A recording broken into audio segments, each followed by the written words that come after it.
de regreso al punto de las 10:30 de la mañana de este miércoles 22 de abril. Y tal y como lo adelantamos, ya tenemos en la línea telefónica a Enrique Alfaro, gobernador de Jalisco. Gobernador, ¿cómo estás? Me da gusto saludarte. El gusto es mío, Adela. Buenas tardes. Pues días todavía. Oye, aunque entiendo que ya se pierde toda la noción del tiempo. Antes que cualquier otra cosa, ¿cómo estás? ¿Cómo están tus colaboradores, tu equipo de trabajo, tu familia, etcétera? Bien, Adela. La verdad es que han sido días difíciles. Una prueba, un reto, un gobierno enorme para todos. Pero estamos con ánimo, estamos con salud, y trabajando muy fuerte. Gracias por preguntar. Espero que también contigo todos bien. Afortunadamente, y haciendo lo que se tiene que hacer, que es quedarse en casa en primera instancia. Gobernador, cuéntanos cómo ha sido pasando y cómo han ido transitando estas etapas. Ahora ya estamos en fase 3, pero en realidad tú y el gobierno que encabezas entraron en esta fase, digamos que adelantándose a los demás junto con otros gobiernos estatales, ¿no? Sí, ha sido difícil tener que ir tomando decisiones, digamos, aisladas, de forma anticipada a lo que ha estado estableciendo la Federación. La verdad es que nosotros consideramos que las decisiones que hemos tomado han sido correctas, actuamos a tiempo, siempre hemos puesto la vida y la salud de los jaliscienses como la prioridad en la que hay que concentrarnos. Y bueno, más allá de una realidad de confrontación que no existe, lo que sí ha habido son diferencias en los tiempos y en la forma como hemos manejado la emergencia sanitaria. Fuimos los primeros que suspendimos clases, que suspendimos eventos masivos, que establecimos puntos de control en aeropuertos, puertos, centrales camioneras. Fuimos también, o hemos sido un estado que ha insistido en la necesidad de hacer más pruebas todos los días para poder ubicar a los posibles contagios a tiempo y poder atendernos, aislarnos y evitar contagios. En fin, creo que Jalisco ha tomado su ruta y los resultados están ahí para el análisis. Es decir, no se trata de echarnos una autoporra, pero creo que cuando vemos que Jalisco, que es un estado tan importante, el tercer estado más poblado, el que tiene la segunda ciudad más grande de México, ayer en la noche aparecía en el lugar 30 en tasa de contagios, lo cual nos hace pensar que lo que se hizo, que en algún momento fue criticado y señalado como que estábamos generando miedo, que estábamos actuando antes de lo necesario, pues hoy la realidad creo que está poniendo en evidencia que hicimos lo que tenemos que hacer. Ahora, la verdad, entre otras cosas, y ahora que tú mencionabas esto, que se ha cuestionado que si lo hicieron de manera anticipada y que si estaban generando miedo y etcétera, también hay señalamientos en donde pues se habla de un ánimo y pues se menciona a un gobierno represor, dictatorial, ¿no? Con visos autoritarios. ¿Qué dirías al respecto, gobernador? Porque eso me parece que es importante y que hables al respecto. ¿Qué es parte de lo que se ha querido construir? Ya te imaginarás quiénes han buscado generar esta idea después de que esta semana anunciamos que las medidas de aislamiento social en Jalisco tienen carácter de obligatorias. Lo que nosotros decidimos es que no es justo que haya personas que estén cumpliendo con su responsabilidad ciudadana y que haya otros que simplemente no entiendan el mensaje y que pongan en riesgo la vida y la salud de todos los jaliscienses. Entonces, lo que estamos haciendo es simplemente decir, las medidas de aislamiento son obligatorias, las tenemos que acatar todos, y lo que ha habido por parte del pueblo de Jalisco es una extraordinaria respuesta de ella. Yo ahorita vengo circulando porque fuimos a entregar, a revisar las obras del Hospital Angeleaño, que es parte de nuestro programa de reconversión hospitalaria, y aproveché para fijarme primero que la circulación de personas en la calle bajó notablemente, y segundo, que el compromiso de la gente de si están en la calle usar cubrebocas es prácticamente generalizado. Es decir, yo te diría que he visto a una persona en todo mi recorrido que no trae cubrebocas. Entonces, lo que estamos diciendo no es que el gobierno de Jalisco quiera perseguir a la gente en la calle con los policías, no. Lo que estamos tratando de decir es que si hay alguien que no entienda su responsabilidad, pues nosotros como gobierno tenemos que recordárselo. No hay ni ánimo recaudatorio, ni ánimo de persecución, pero en Jalisco hay gobierno, hay autoridad, la autoridad está para hacer valer que los principios de aplicación general verdaderamente se cumplan. Ahora, dime algo, gobernador. Ayer se anuncia la fase 3, pero dicen que cada gobierno de cada estado no tiene obligación de buscar mecanismos para hacer que se cumplan estas disposiciones. A mí me parece esto muy ambiguo. No sé qué piensas al respecto. Pues sí, que sería, coincido contigo, lo ideal sería... O sea, pues hay que cada quien se haga bolas, ¿no? Es que lo ideal hubiera sido, Adela, creo yo, hubiera habido un lineamiento general perfectamente claro y diría además consensado con todos los estados de la República para poder estar todos en la misma sintonía. Entonces, no se dio esta realidad, tuvimos que actuar cada quien por nuestra cuenta, no solamente en términos de lineamientos generales, también tengo que decirlo en términos de recursos, es decir, hoy nos estamos rascando cada quien con nuestras propias uñas, con los recursos que tenemos, con lo que disponemos, estamos saliéndole adelante y creo que hasta ahora vamos bien, pero sí, lo deseable, lo ideal hubiera sido pues una mucho mayor coordinación. No tiene caso ver para atrás, creo que hay que ver hacia adelante y reiterarle al presidente de México que ojalá, y si el ánimo que prevalece en este momento es de diálogo respetuoso, de buscar una unidad basada en una cooperación y en un respeto mutuo, nosotros estamos listos para aportar nuestro granito de arena. Jalisco está haciendo bien las cosas de la tierra. Ahorita simplemente que estábamos revisando los números de nuestra infraestructura hospitalaria y del programa de reconversión, veíamos los datos, por ejemplo, en la Ciudad de México ya de una enorme cantidad de hospitales que están ya totalmente saturados, que ya no tienen cupo. Aquí la programación que nosotros hicimos nos permite que hoy estemos apenas al 12% de la capacidad de atención médica que tenemos para la primera etapa, solo para la primera etapa. Entonces, lo que se hizo en Jalisco me parece que se hizo de manera bien planificada.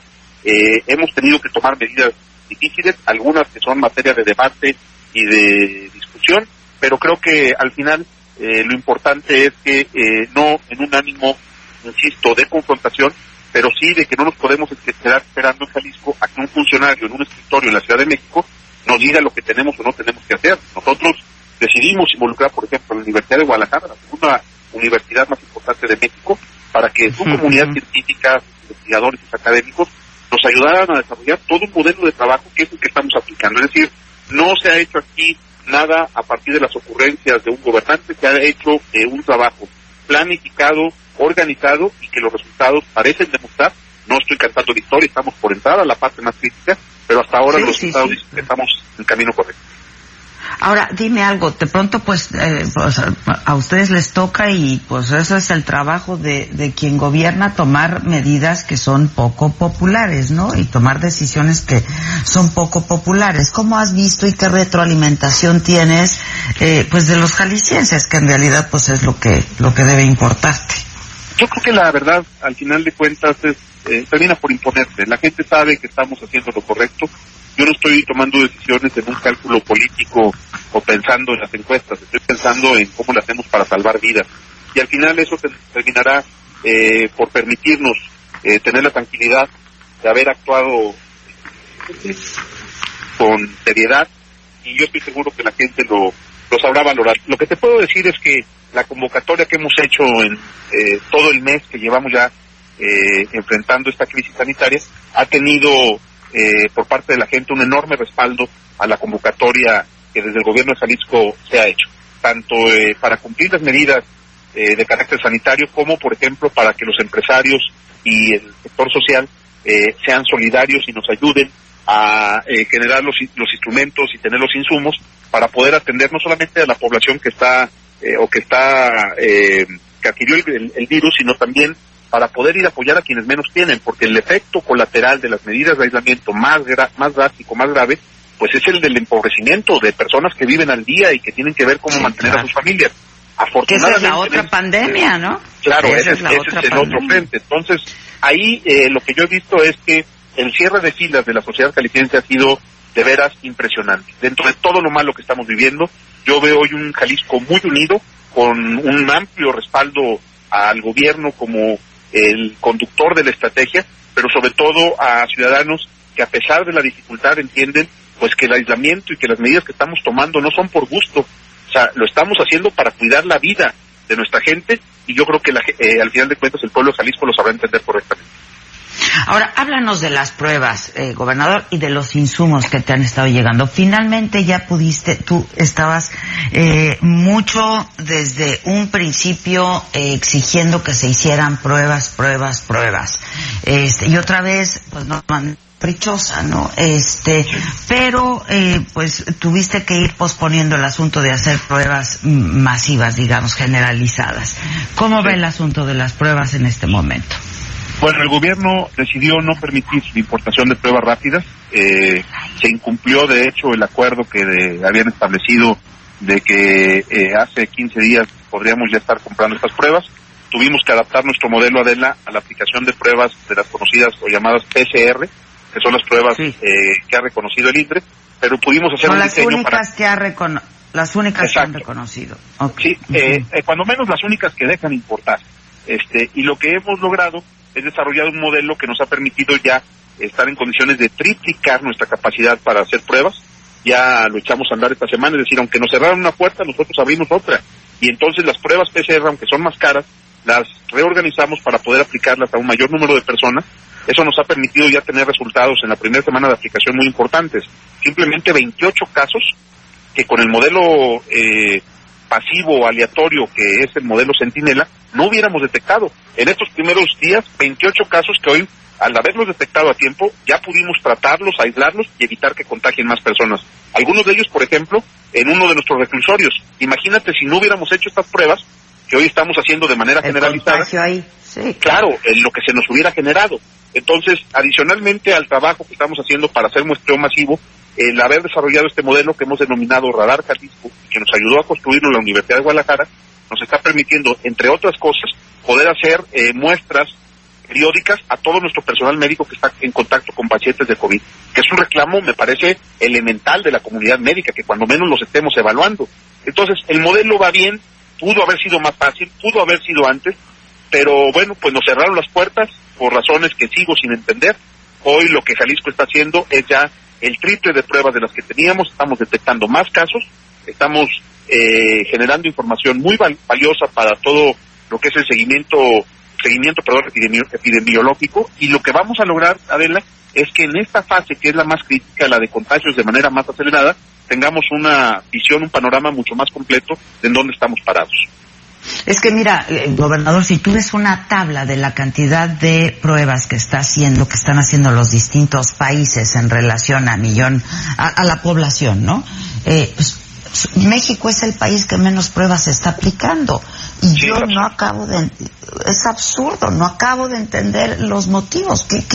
¿Qué mueve al gobierno? Oye, ni tú ni yo somos epidemiólogos ni científicos, Adela, pero eso es el común. Es decir, si aplicas más pruebas, pues evidentemente vas a tener un muestreo mucho más amplio. Detecciones, claro. Exacto. Pero bueno, ese ha sido tal vez el punto más debatido y que más nos ha alejado de la posición del gobierno federal. Sigo sin entenderlo, pero pues ya, no quiero polemizar, nosotros ya encontramos cómo resolverlo y va caminando bien. Ahora, ¿cómo te estás relacionando con el Ejecutivo? Entiendo que han habido pues algunos encuentros virtuales con la Secretaría de Gobernación, en fin, etcétera. Y ustedes, a su vez, algunos gobernadores se están reuniendo otra vez de manera virtual. Tú con los miembros del Consejo Estatal de Seguridad. ¿Cómo está funcionando todo esto?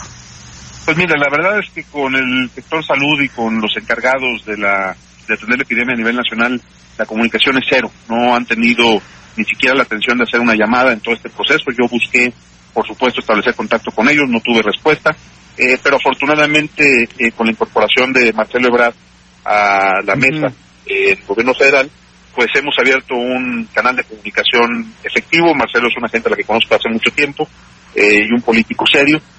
Que bueno, pues entiende, pero... Sí, por supuesto que lo entiende, y la verdad es que aunque nosotros seguimos tomando nuestras decisiones en la ruta del plan que definimos desde un principio, sí creo que se reactivó la comunicación y creo que al final de cuentas eso es positivo. Yo insisto, al presidente de México, pues lo que tenemos que decirle es que cuenta con nosotros, pero que lo único que esperamos es que pueda haber un diálogo, insisto, respetuoso, de ida y vuelta, en el que se escuche lo que estamos viendo desde los estados y que podamos a final de cuentas tomar decisiones de manera consensada, lo cual yo creo que es algo que le ha hecho mucha falta al país.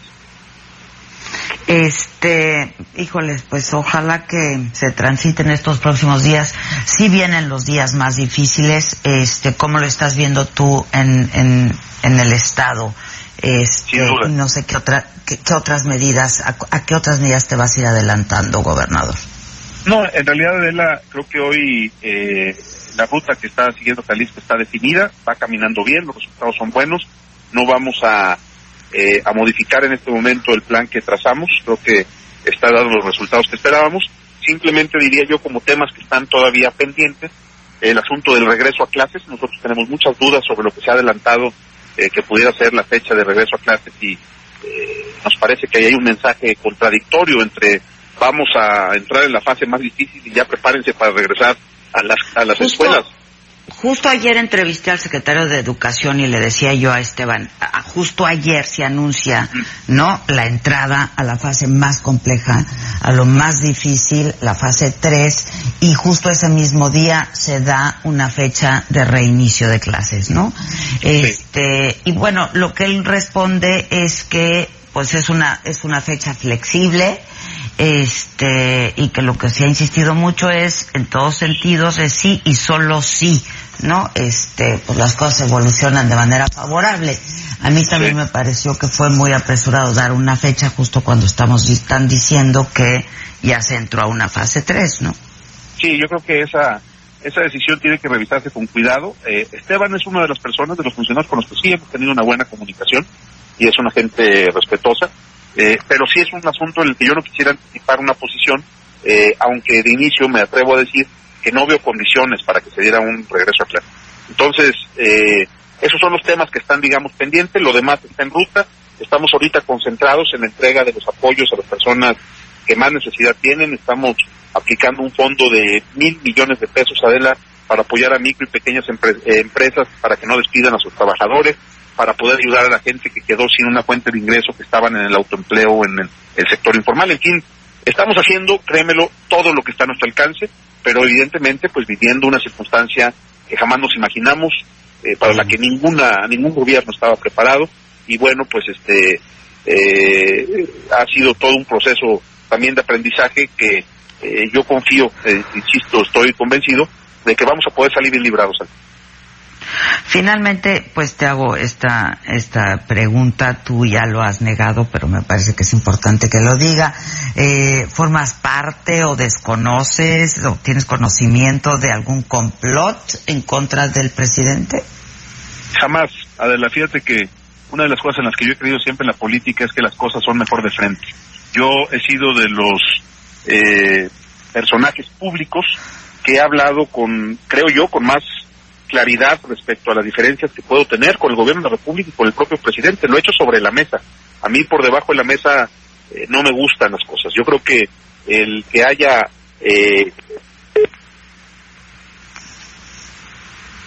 ¿Se nos cortó? ¿Vic? ¿O se me cortó a mí?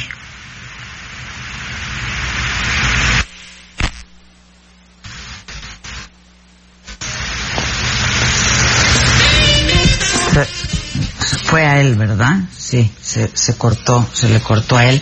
Perdón, Adela, ahora sí parece un complot. Sí, ¿En qué pregunta?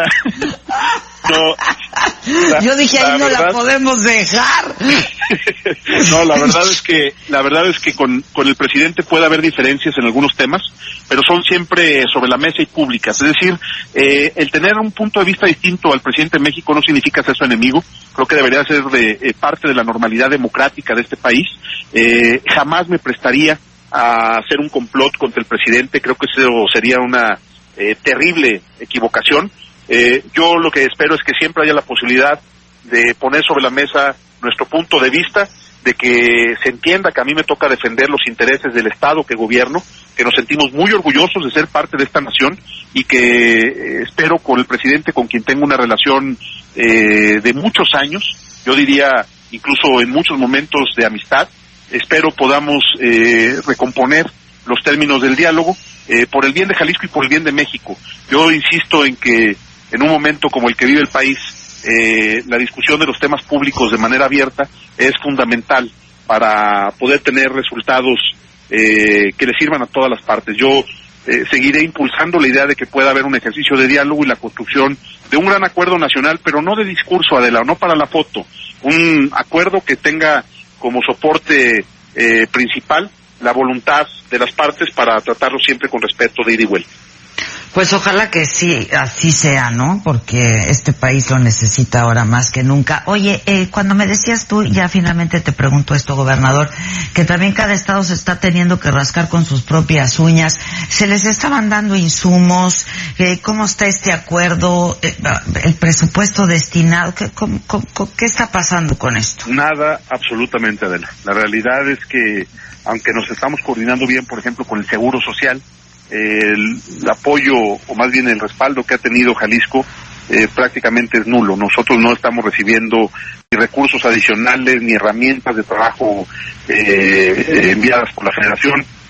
La verdad es que esa parte sí, hay que decirlo, me parece que ha sido manejada de manera inapropiada por parte de la Federación. No es posible que nos dejen a los estados solos, porque tampoco nosotros teníamos contemplado en nuestros presupuestos enfrentar la necesidad de recursos que hoy estamos destinando. En Jalisco ya llevamos casi 2,000 millones de pesos destinados a esto, que no teníamos considerados en el presupuesto original de este año.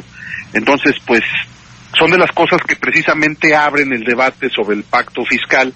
No es que estemos hablando de un tema que nada tenga que ver con la emergencia sanitaria, ya sabemos que esa es la prioridad ahorita, pero cuando hablamos de la necesidad de revisar el pacto fiscal, pues es precisamente por eso, porque a un Estado que le aporta tanto a la nación, que representa tanto para su economía, no es posible que se le dé un trato como el que se nos ha dado hasta ahora, en el que no tenemos pues una muestra clara de respaldo, de solidaridad por parte de la Federación. Entonces, serán temas que ya habrá oportunidad de discutir, pero sí, hasta ahora, pues, muy poco de respaldo de allá para acá.